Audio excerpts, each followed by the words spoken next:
Hey, what's going on? I'm Dr. Sean J. Harris, Generational Wealth Academy. Listen, so many times people don't stay in the game long enough to learn how to win the game. Let me give you an example. I remember being a little kid and I was learning how to fish for catfish. I was out there all day and I just wasn't getting any bites or any activity. So I noticed an old guy on the other side of the lake. I noticed he just kept pulling fish out of the water.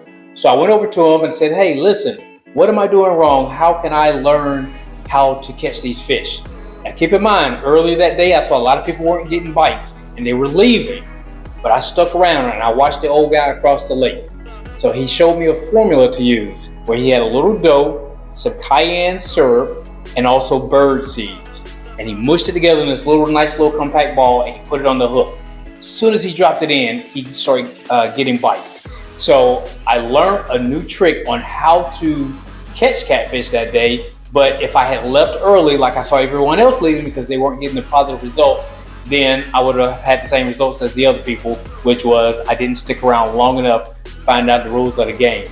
So when it comes to learning about wealth creation, learning how to build your finances up and get your portfolios built, you have to stay in the game long enough, because so many times I see people go from business to business to business. It's like when you see them on their platforms, one week they're selling tea, the next week they're selling rubber bands for weight loss, and then they're over here selling something totally not in the same vein of what they were promoting just earlier. So you got to stay consistent, because if you chase multiple rabbits, they'll all get away. Find that one focus and just stick with it. It's kind of like a tree.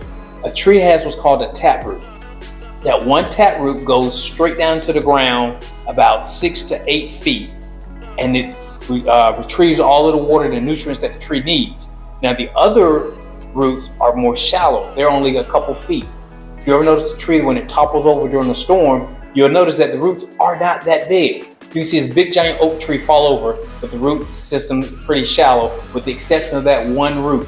And that's what keeps the tree from going all the way over most of the time. So that's your taproot. So whatever that one thing is going to create you your income source, follow that one. Then subsequently, you can start taking some of that money and deploying it into other areas of interest, which are those more shallow roots. Okay, guys, so I hope that was a great value add. I'm Dr. Sean J. Harris. And remember, time is running out to achieve your goals, so let's go.